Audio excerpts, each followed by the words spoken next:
Well, this glue up is about 48 hours old now.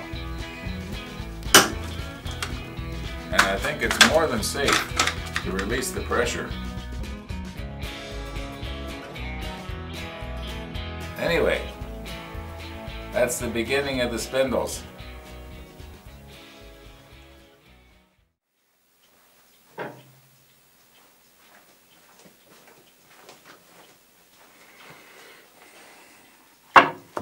Well, here's the top. This is the base. Now, I got a small problem. Not a huge problem, just a small problem. And that is, I got to fasten these vertical pieces to both the base and also to the top. Let's see if I can balance this on here without it falling over. Yeah, okay. So to fasten these pieces to the bottom, and that's pretty easy because the bottom of the bottom is not going to be seen. So I can just drill holes up in the right places and just run screws up into each piece, or into at least maybe 3 of the pieces, and also maybe the spindles. It'll help hold the spindles in place. However, how do I fasten the top? Because obviously I can't drill a hole down through the top. It'll show. So I'm thinking possibly if I can use pocket holes in the right places that will be hid by the spindles, maybe that'll work. But I'm not sure how far down the pocket hole is going to be exposed. So I'm going to make a practice one. And then hopefully I can sort of hide those pocket holes with the spindles. But then of course, how do I fasten the spindle at the top? I'll worry about that later. Anyway, let's see what we can do here. Let's assume now that the clock is upside down. And this is the top. Here's the spindles. This piece here, it would be this piece here. This piece here, it would be this piece here, and so on. Okay, now I want to use pocket holes to go up into the top. And so that means I could put a pocket hole here on this piece, and it wouldn't be seen, providing that the shoulders of the spindle are high enough to cover it.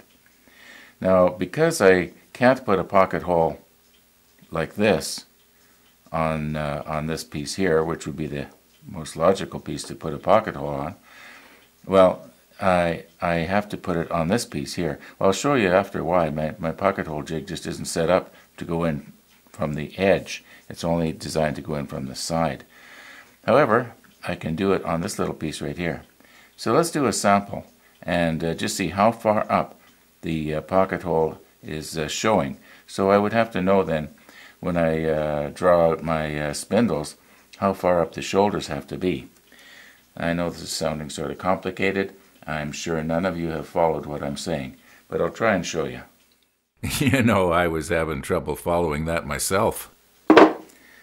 This is my pocket hole jig. I know there's ones out there that are way better, but this is the one I use. The idea is that the drill goes through and then it puts a pocket hole into the piece of wood that's clamped in there. Now, this machine will only clamp wood like this. Okay?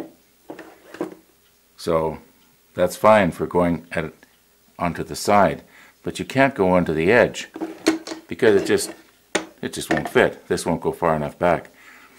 Now I know I could spend a lot more money and get a machine that would do that. However, I'm going to do a sample here. This sort of represents one of those 3/4 inch square pieces that I was showing earlier. I'll just sort of put it in here, kind of clamp it in place, lock it in, and what we'll do is we'll do a sample and just see how far up the pocket hole is showing.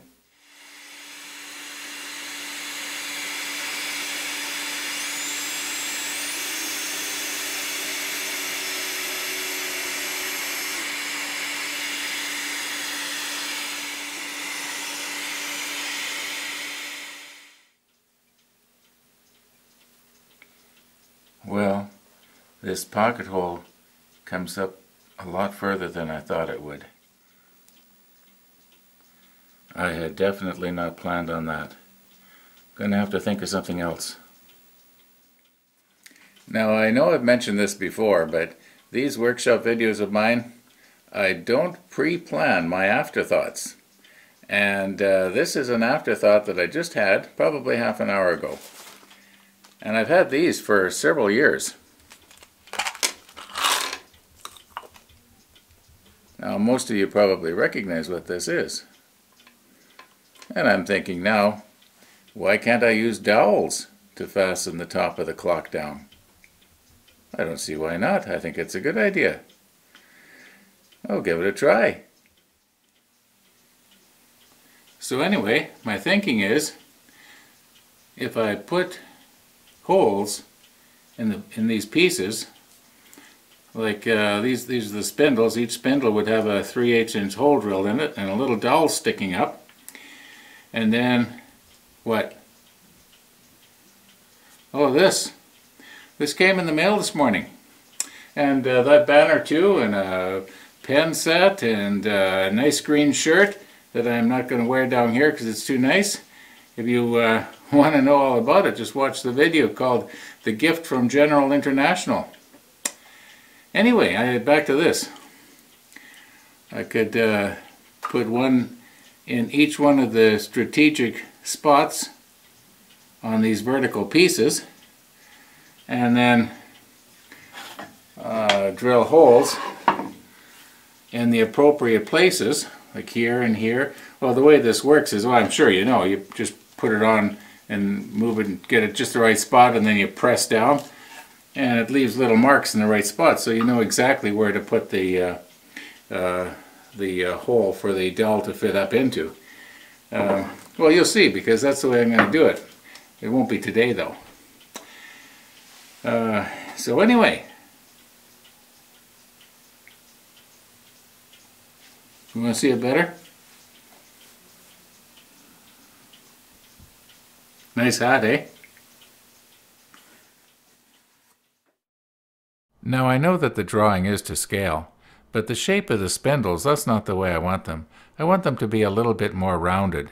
And at the very top where the shoulders are, if you were to be looking straight down, I want them a little bit rounded too. I can probably do that on the router table before I put them in the lathe. And that'll give the whole thing just sort of more of a rounded look, more of a contoured look.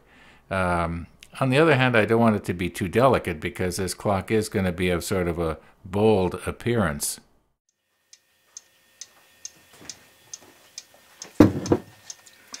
I've printed out the spindle to scale, and I'm going to make a template.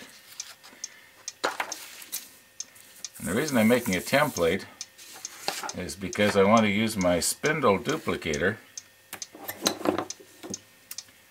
to reproduce the spindles. Do you ever notice that men can't talk and do something at the same time? Now the idea is that if I take these this index line and get it lined up just right, like so, yeah, that should work. Now what I'll do is I'll glue this onto a piece of wood and carve it out just like this. Well, you'll see what I'm going to do.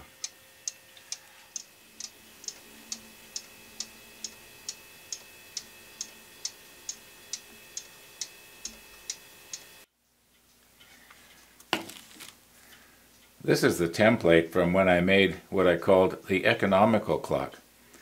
And I had used this contour here for the smaller spindles that I had made for that little clock.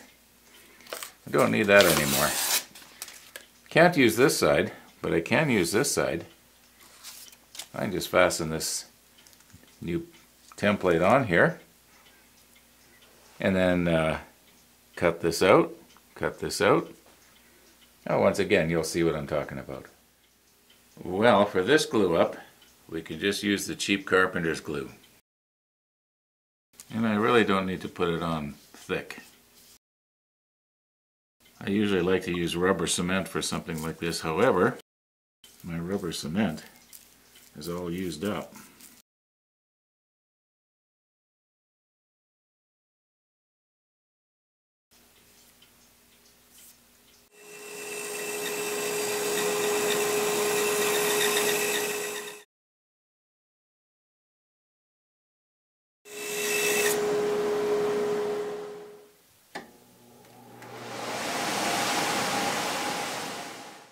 Well, this video is almost 12 minutes long, so I better cut it off here. But in the next one, I'll put the spindle duplicator on the lathe and we'll turn down 6 spindles.